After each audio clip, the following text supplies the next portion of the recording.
it appears as though it's time to talk about football again. It's fall, opening weekend this weekend, right?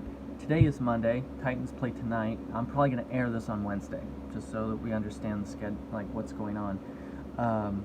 However, like yesterday was Sunday. Like I said, I'm going to air this later. So yesterday to me, not to you, was the opening day for the NFL, and everyone was like at church. We're at a luncheon. We're meet and greet with a new church staff member, and of course, conversation immediately turns to how people feel about what's going on the field, like the different protest stuff. And me, I have a different experience of sporting events in general. We don't have satellite cable. We don't have any of that kind of stuff.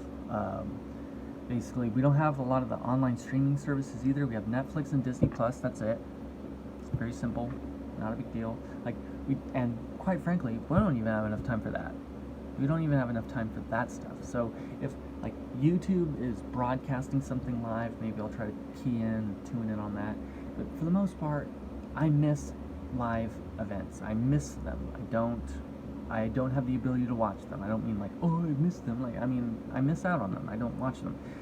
And because I work weekends, means that I'm usually at work or at my workstation when that stuff's happening, so I can't watch it anyway.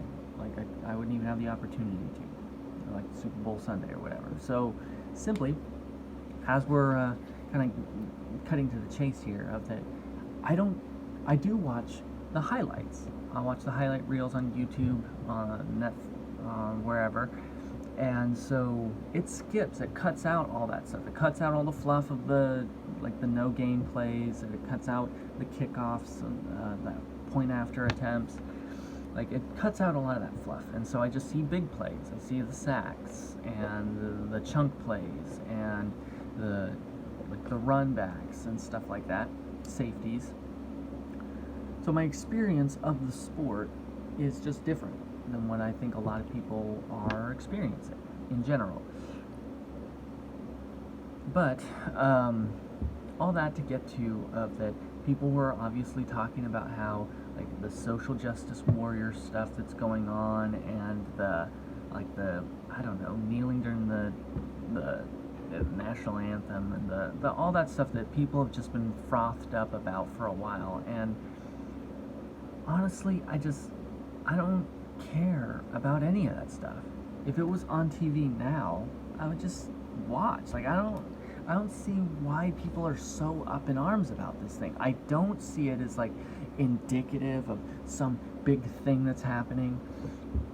And I think the major reason for that, for me, is that I am not obsessed with national pride. I'm just not. Like, I'm not, like, we don't have a flag out on our porch.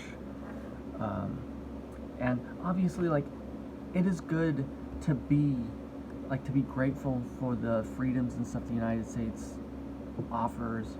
I've talked about constitutional stuff. I appreciate the Constitution. I'm grateful for it. Appreciate our veterans before people try to paint me with that kind of a thing. I appreciate them. My brother is even enlisted currently. Like, I appreciate them, but I don't see it as a personal attack. Somebody wants to, let's say, burn a flag, or somebody wants to step on the flag. I don't see that as personally offensive to me. I also don't see it personally offensive if someone wants to rip pages out of the Bible. I don't see it personally offensive if somebody wants to put a crucifix into a jar of urine. Some of the silly things that people like, I don't find that to be personally an attack against me. I just don't perceive it that way, so I don't get offended by things I don't see as offensive. Like, I can appreciate why someone else would view something like that in an offensive manner. I haven't internalized it that way. And I don't think that that's necessarily something that's negative. I don't think that that's something that I need to change about myself. I guess, is what I'm getting at. So I have the ability to watch supernatural and seeing the kind of cartoonishly silly ways that it portrays spiritual things, and just seeing it, it's fiction. I can watch Hamilton and not get upset about how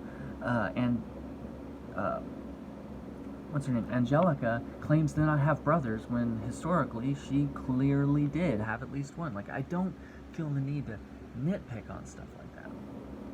And I think that society as a whole would be a lot better if they also viewed these things this way. That just, but I also view it a little bit in a theological way, of that the reason a lot of people are so intensely obsessed with this stuff is that they've not just internalized it into themselves, but the reason they've done that is because they've idolized it.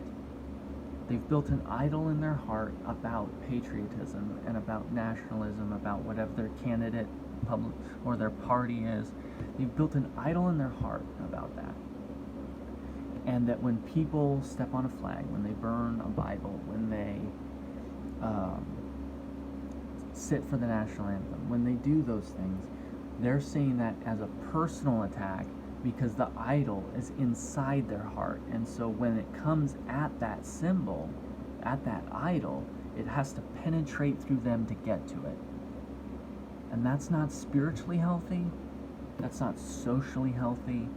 And I think that especially evangelical Christians, if you identify yourself as an evangelical Christian, you need to do a lot of deep soul searching about why this stuff really gets under your skin. Because honestly, as far as the way I've read the Bible, I don't see that as necessarily healthy for you spiritually, theologically, or kind of socially. And that's kind of what I'm getting at. If you think I'm wrong, tell me.